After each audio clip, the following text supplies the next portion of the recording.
My new high school, in a small, predominantly white town, was in high contrast to the diverse South Jersey suburbs of Philadelphia where I grew up. I quickly noticed that I was often the only person of color in a classroom. Early on, I experienced racism and microaggressions, which I had never dealt with before.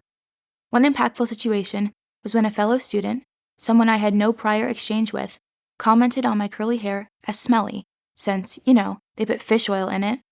A dozen responses and emotions flooded my mind over the course of the hour, but I sat stunned among my classmates as the teacher carried on in the moment. Later that night, the same student sent a Confederate flag to the class group chat.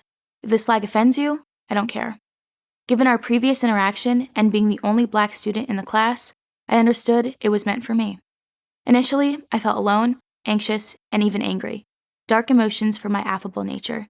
Yet this unfortunate occurrence also helped me to kindle a passion for social justice. I shared my experiences with my counselor in hopes to improve the climate at my school. One outcome of those conversations was when an opportunity to pilot the peer leadership program, a group of leaders tasked with fostering a more inclusive school culture. When I decided to tell my new friends about my experience, I worried they would gaslight me, but instead was met with empathy and they wanted to help.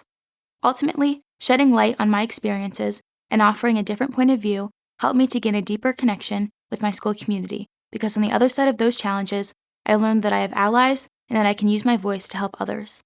While the process can be arduous, the upshot of putting diversity in the spotlight, especially when inclusion is an overarching goal, can bring people together for a common good and make a positive difference.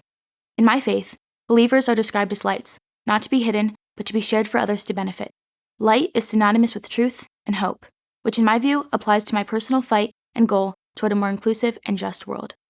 While the scale may seem small right now, bringing to light issues of diversity and inclusion looks like everyday interactions, working with fellow students through peer leadership, inviting a classmate without a partner to join my work group, sharing an inclusive perspective in history class, taking courses like contemporary social issues that challenge my own worldviews, and talking openly to friends at lunch about our shared and different experiences and perspectives.